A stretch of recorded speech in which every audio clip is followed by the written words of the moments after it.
नमस्कार, आदृति biology classes में आपका स्वागत है। प्रतिदिन इस वीडियो में टीजीटी, पीजीटी, नीट और बायोलॉजी की विभिन्न परीक्षाओं हेतु 10 मोस्ट इम्पॉर्टेंट ऑब्जेक्टिव क्वेश्चंस को विथ एक्सप्लेनेशन सॉल्व कराया जाता है।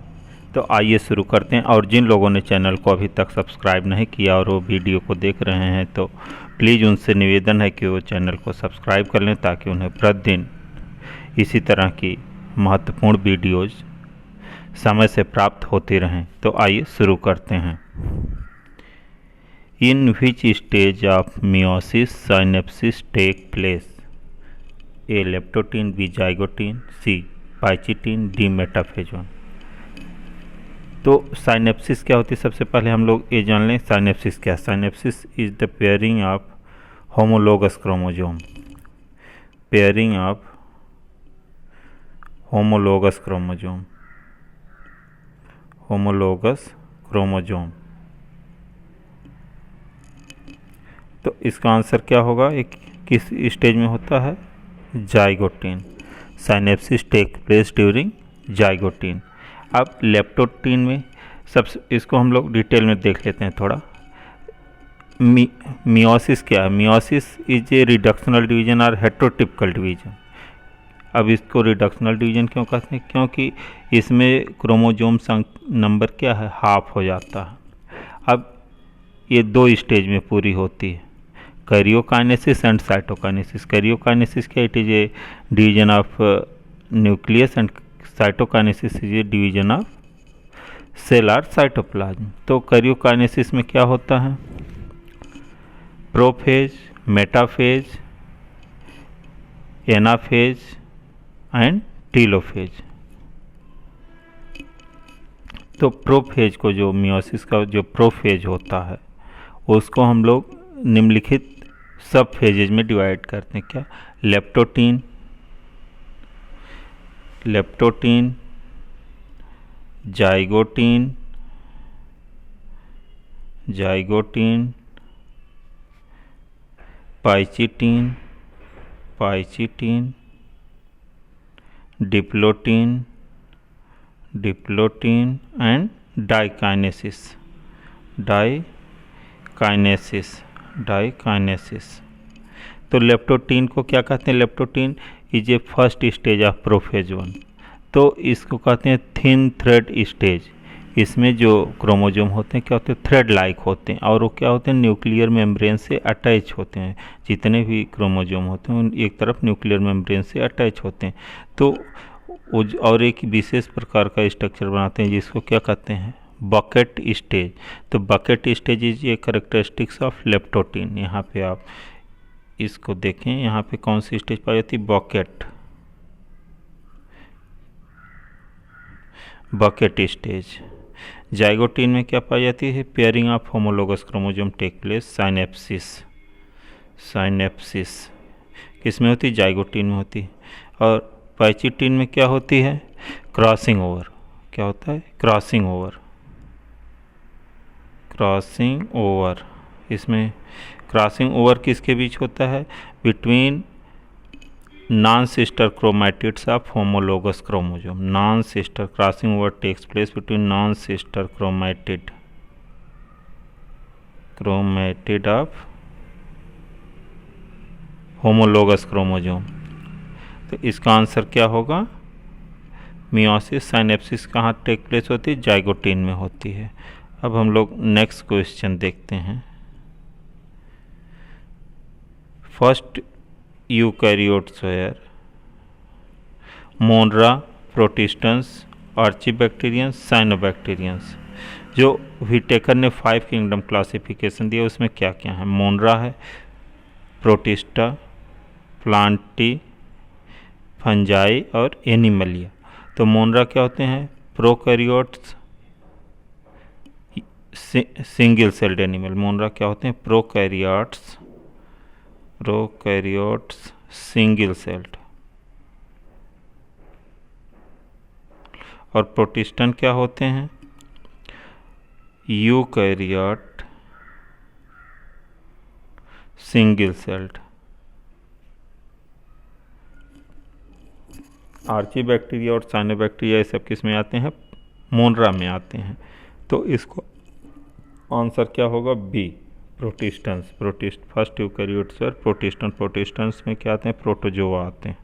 मेनली क्या आते हैं? प्रोटोजोआ। इसका आंसर क्या होगा? प्रोटिस्टेंस।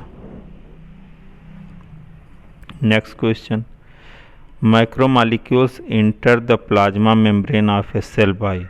मैक्रोमॉलिक्यूल्स जो बड़े मॉलिक्यूल्स होते हैं वो प्लाज्मा मेम्ब्रेन में से इस पार से उस पार कैसे आते हैं? ए डिफ्यूजन, बी फैसिलिटेटेड डिफ्यूजन, सी एक्सोसाइटोसिस और डी इंडोसाइटोसिस। तो इसका आंसर होगा बी, फैसिलिटेटेड डिफ्यूजन के द्वारा क्या होता है? अब फैसिलिटेटेड डिफ्यूजन क्या होता है? It is just like diffusion but it take place across the plasma membrane. It take place according to concentration gradient and no energy is used in this process। अब ये डिफर कैसे करता है? Osmosis से। अब ये ऑस्मोसिस से कैसे इसमें अंतर होता है? क्या होता है? ये स्टीरियो स्पेसिफिक होता है। ये क्या होता है? स्टीरियो स्पेसिफिक होता है, यानी जो यल और डी फार्म होता है ये उसके आधार पे या तो यल फार्म एक्सेप्ट होगा या डी फार्म एक्सेप्ट होगा। जैसे ग्लूकॉन डी, जो ग्लूकोज मॉलिक्यूल होता है उसका D type of stereo isomer इसमें एक्सेप्ट होता है, यल फार्म नहीं। जैसे ग्लूकॉन डी आप लोग देखिए उस पर क्या लिखा रहता है? डी। यहाँ D for dextro rotatory. Next question,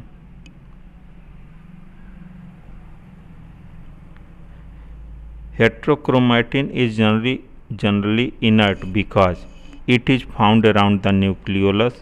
It contains a small amount of both DNA and RNA. It contains a small amount of DNA and large amount of RNA. It contains a small amount of RNA and large amount of DNA। तो heterochromatin inert इसलिए होती है क्योंकि उसमें थोड़ी मात्रा में DNA होता है और पर्याप्त मात्रा में क्या होता है? आरएनए होता है। तो इसका आंसर क्या होगा? C, it contains a small amount of DNA and large amount of RNA. Next question, the fertilization in sponges takes place या occurs externally in water, internally in spongocoel, externally on body surface, internally in mesenchyme. Fertilization कहाँ पे होता है? D, internally in mesenchyme. Sponge में जो fertilisation होता है वो मीजेनकाइम के अंदर होता है।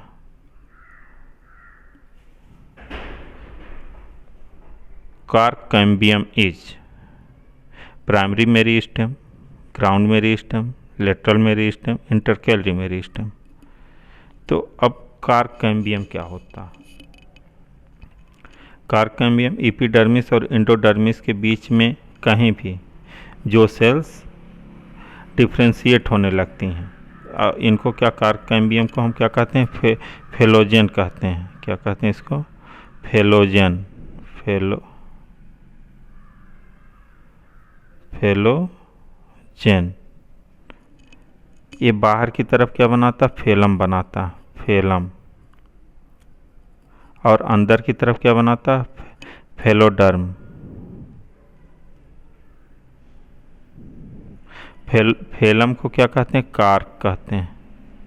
और फेलोडर्म को क्या कहते हैं? सेकेंडरी कार्टेक्स कहते हैं। तो ये क्या होता है? ग्राउंड मेरिस्टेम होता है। ग्राउंड मेरिस्टेम की ये एपिडर्मिस और एंडोडर्मिस के बीच में कहीं भी जो भी कार्टेक्स होता है उसमें कोशिकाएं क्या होती हैं? डिफ्रेंशिएट होने लगती हैं। बाहर की तरफ वो क्या बनाती हैं? कार्क बनाती हैं, जिसको बॉटनिकली क्या कहते हैं? फेलम कहते हैं। और अंदर की तरफ यानी toward the centre it form phelloderm और सेकेंडरी कार्टेक्स। तो cork cambium is a ground meristem.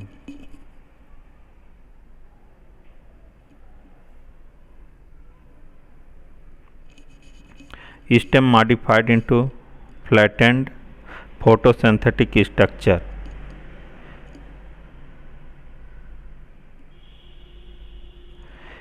Phyllode, bulbil, phylloclade and staminode. तो इसका आंसर क्या होगा? फाइलोक्लेट। जो स्टेम होता है modified into plate and photosynthetic, जैसे ओपनसिया, कैक्टस, इन सब में जो होता है स्टेम ग्रीन हो जाता है और जो स्पाइंस होते हैं वो मॉडिफाइड लीव्स होते हैं, तो उसको हम क्या कहते हैं, फाइलोक्लेट कहते हैं।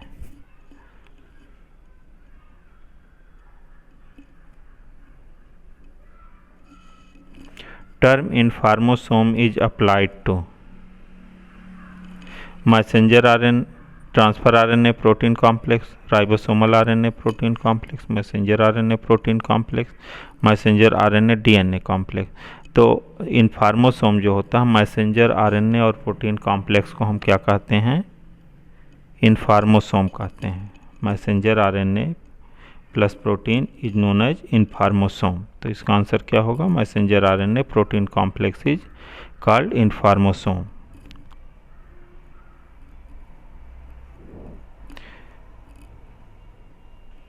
Which forest have maximum diversity? Coniferous forest, tropical forest, subtropical rainforest and deciduous forest। इसका आंसर होगा बी, ट्रॉपिकल फॉरेस्ट या ट्रॉपिकल रेन फॉरेस्ट में क्या होती है, बायोडाइवर्सिटी मैक्सिमम होती है।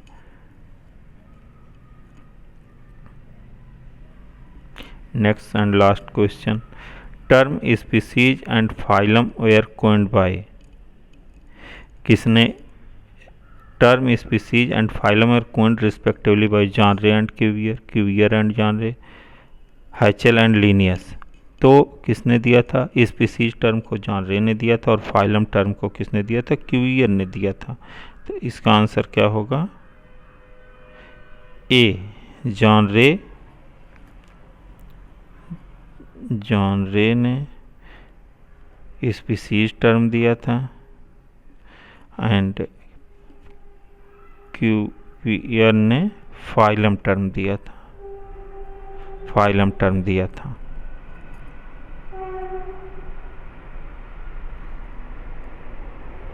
अब आप लोगों ने, ये थोड़ा इजी टेस्ट सीरीज थी, अगर इसमें आपने 6 किया है, 6 आपको इस टेस्ट सीरीज में करना ही चाहिए, और उससे अच्छा आप करते हैं तो no doubt your performance is best. Thank you.